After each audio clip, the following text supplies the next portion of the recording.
Welcome to a special edition of Eye on Education. I'm Ed Lecious. Thanks for being with us.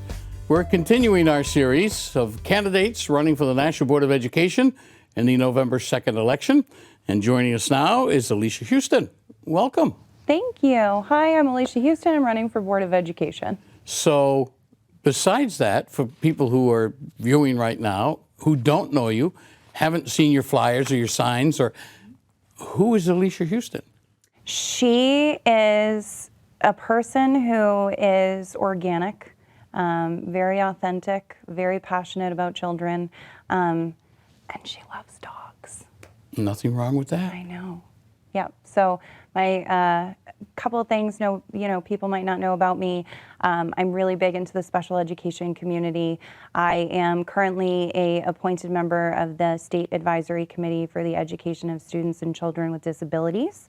I was recently nominated to chair the Family Involvement and Outreach the Family Involvement and Outreach subcommittee of that committee. So I'm also a Parent Information Center volunteer advocate. I have volunteered in domestic violence with the Children and Family Services. I've done a lot of different things. I wear a lot of different hats. So why the Board of Education? So the last 18 months have been really difficult for, I think, everyone. I mean, I think anybody could agree that. It was kind of a moment. I have never been interested in politics. And over the last 18 months, we really had an opportunity to sit back and see what happens when the curtain opens and what happens behind the scenes. So when we were watching behind the scenes, myself and a bunch of other parents, we had a lot of suggestions for improvement. We had a lot of complaints. We had a lot of frustrations. And at one point, I just kind of thought, I'm not the type of person to complain and not do anything. So I decided, what better way to prove to my children that I have the best educational investment priority into them than to run for the Board of Education. If elected, come January, what do you see as the top 3 issues and priorities? Yeah, that's a great question. So collaboration and communication, those two go hand in hand. There's a big disconnect between the community, the parents, the guardians, the taxpayers, and the Board of Education. So collaborating with those individuals in the community and bringing that bridge back together through communication and open dialogue is going to be really important. So that's number 1.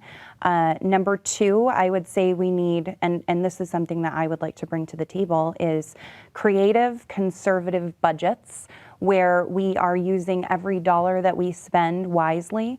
We are, negotiating pricing for, various different options. We are looking at our bids very closely. And we're looking at ways that we can, not rub 2 pennies together, but to make the most amount of money for the taxpayers' dollars. And then the third thing, which I would say is probably, it's a toss-up between my number 1, but it's my number 3, is accountability and transparency. That's the number 1 thing that I've heard is the accountability for the elected officials, holding each other accountable, being accountable to your constituents, and then transparency.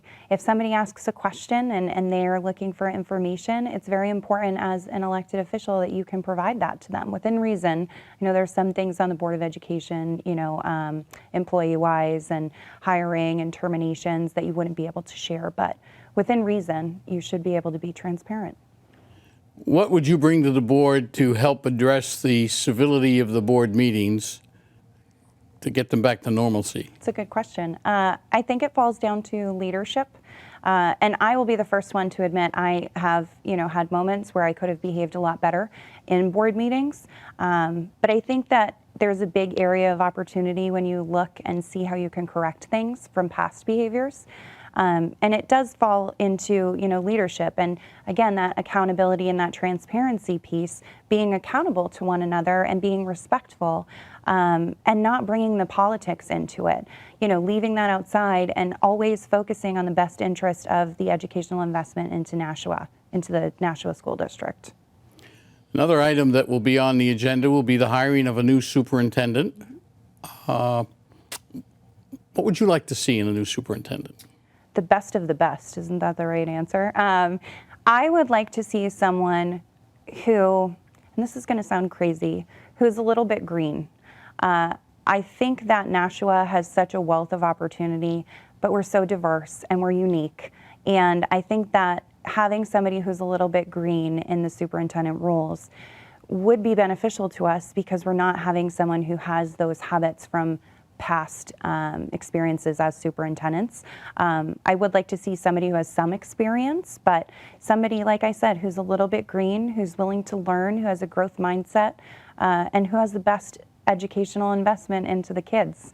That's what I would like to see for a superintendent. Given what's happened over the last year with that, do you feel that could hurt or hinder qualified candidates from applying to Nashua? Oh, that's a loaded question, Ed. I think that a candidate who wants to come to Nashua is going to look at the good, the bad, and the ugly. And they're really going to be able to focus on the good. I don't think that it would necessarily sway anyone from wanting to apply for the position. And here's why. Having somebody who's green, but also having somebody who's hungry to learn the district. If you're a little bit green and you're up for a challenge and you think that you can do what's best for the kids, then the behavior of the past doesn't dictate the future. So I would say it could for some candidates, but for the ones that we would really, really want here, I don't think that it will. You mentioned budgeting. Dollars are shrinking on all levels. What would be your approach, either specifically or in general terms, to looking at the budget and making decisions to prioritize what's kept and what's dropped? Absolutely. So the school district typically has about a $200 million budget. Year over year, it ebbs and flows. Like you said, dollars are getting smaller every day. But on a standard average, we have about $200 million. With CARES Act money, there were multiple different disbursements. So there was ESSER 1, ESSER 2, and ESSER 3 was the most recent. Nashua actually received at or about $47 million in additional funding outside of that $200 million. So one of the first things that I would be looking at is, having somebody assist with grant finding, because grants are a huge opportunity. They, offset the cost for the taxpayers, but looking at how we can better spend our money. So with those ESSER disbursements, you have allocated, you have an approved list of funds that you can spend on certain things, allowable expenses. Sorry, that's the word I was looking for. And I think within those things, if you get that creatively conservative budgeting, you look at things outside the box and that critical thinking, and you say to yourself, okay, well, we're spending X amount over here. What about over here? How do we make sure that we're meeting all of the needs in all of these different areas without dropping the ball? So it's for me, it would be, kind of juggling the different things, but making sure that I'm holding myself accountable to the taxpayers and spending their money wisely.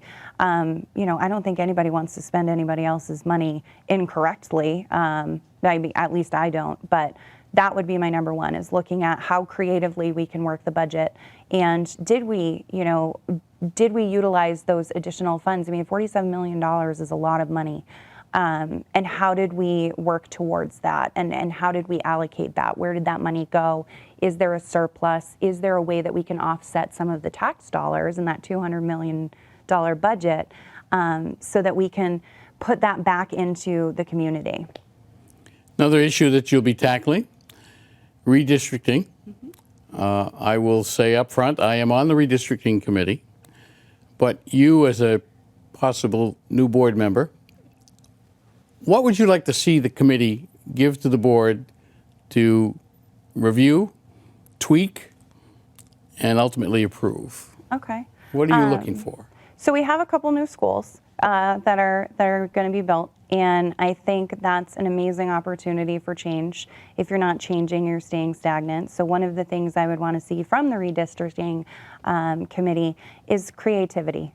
how do we make sure that all of these kids are dispersed appropriately?